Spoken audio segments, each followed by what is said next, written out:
जो ਆਪਾਂ बेटा लास्ट वीडियो की सी कि line integral of electric field between two points is independent upon the path followed.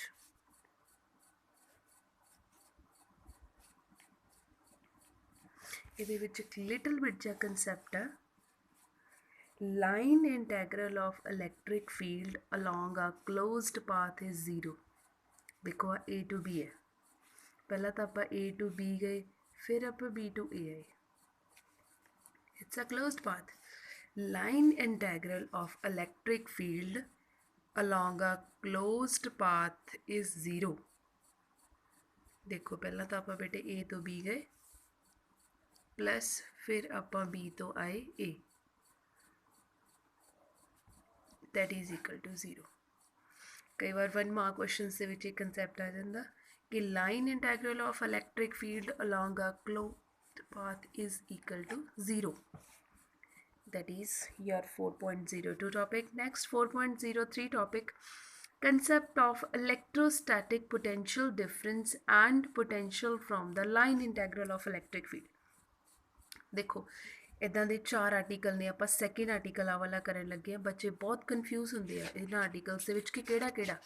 देखो जदों तो तुहानूं आर्टिकल आया कि line integral of electric field between two points is independent upon path followed, कल्ला ये आया तो तुसीं बेटा ये वाला आर्टिकल करोगे.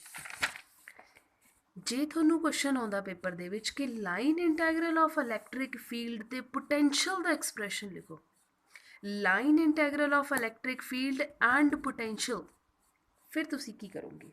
देखो सब तो पहला कि भी पोटैंशियल वगैरह की डेफिनेशन करन तो पहला इलैक्ट्रोस्टैटिक पोटैंशियल की एक प्रॉपर डेफिनेशन वो करन तो पहला एक डायग्राम करते हैं. देखो बेटा इत्थे तुहाडे कोले कोई भी पॉजिटिव चार्ज क्यू आ, पॉजिटिव चार्ज क्यू दे करके जिहड़ी फील्ड आ that is in outward direction, you know all about this. Got it? A to B similar चीज़ है. उत्थे आपां क्या सीगा कि कोई भी ऑब्जेक्ट मूव करदा है, इत्थे बेटा unit positive test charge move कर रहे हैं. हुण जदों टेस्ट चार्ज इस पॉजिटिव चार्ज दी क्रिएट कीती फील्ड दे विच मूव करूगा, देखो इस पॉजिटिव चार्ज ने फील्ड क्रिएट की थी, इस पॉजिटिव चार्ज ने यदि फील्ड दे विच जदों टेस्ट चार्ज मूव करेगा तो यदि क्रिएट की फील्ड टेस्ट चार्ज ते फोर्स लगाऊगी. क्लीयर है? जदों कोई भी चार्ज इलैक्ट्रिक फील्ड च मूव करता, इलैक्ट्रिक फील्ड उहदे ते फोर्स लाउंदी है. कितनी फोर्स लाउंदी है? F is equal to q into E. इस हिसाब नाल तो अपना टेस्ट चार्ज बाहर चला जाऊगा. इन्हें पॉजिटिव चार्ज है, इन्हें फोर्स लाई मतलब परे वाल तक था, बट अपने टेस्ट चार्ज ने इत्थे मूव करना. इहदा मतलब जिन्नी फोर्स दे नाल इस चार्ज की क्रिएट की फील्ड, जिन्नी फोर्स के नाल इनू टेस्ट चार्ज नू परे तक रही है ना, टेस्ट चार्ज उदों ओपोजिट फोर्स अप्लाई कर रहा.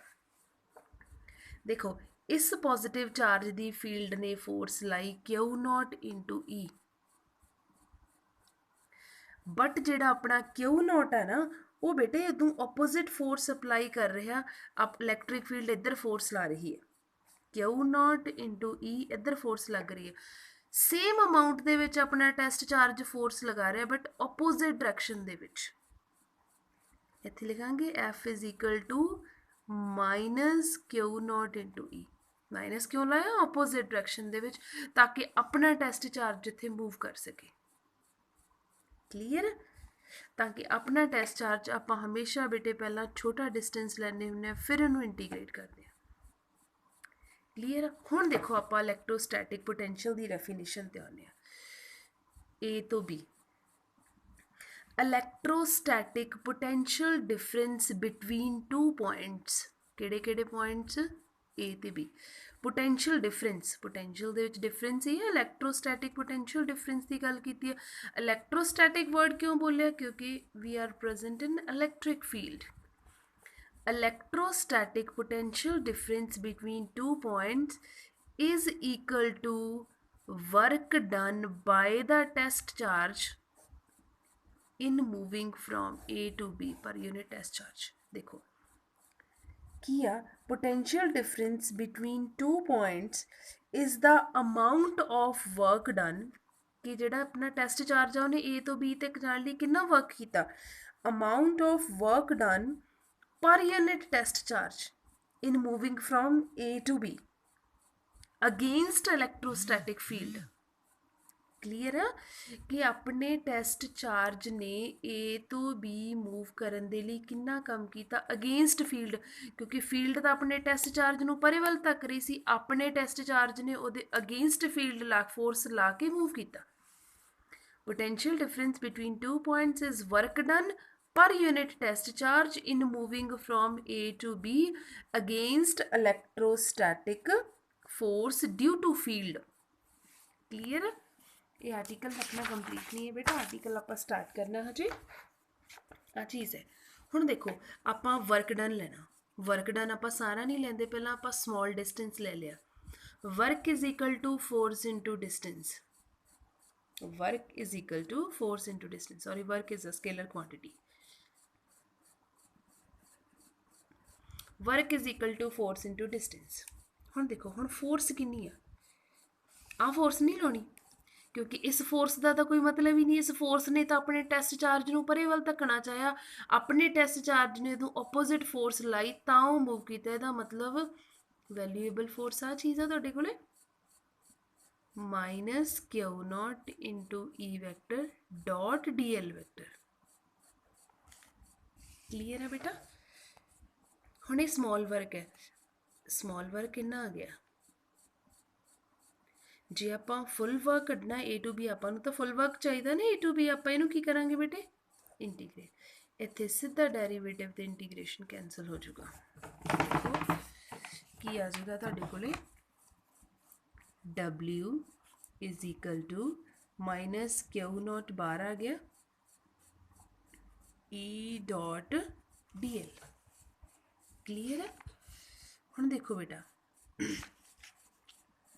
आ चीज़ आ जूगी ये नीचे इत्थे हुण आपां ए भी लिख सकते हैं कातों क्योंकि ये स्मॉल वर्क सी इन्ने क डिस्टेंस च आपां इहनूं इंटीग्रेट किया इंटीग्रेट करके वर्क कित्थों आया ए टू बी मतलब फुल वर्क तां इहनूं आपां डबल्यू ए बी लिखिया क्यू नॉट इहदे ओवर च आ गया is equal to minus E dot d l from equation number 1 work upon test charge किहदे इक्वल है बेटे V B minus V A दे सो यदी जगह ते आपां की लिख देंगे V B minus V A is equal to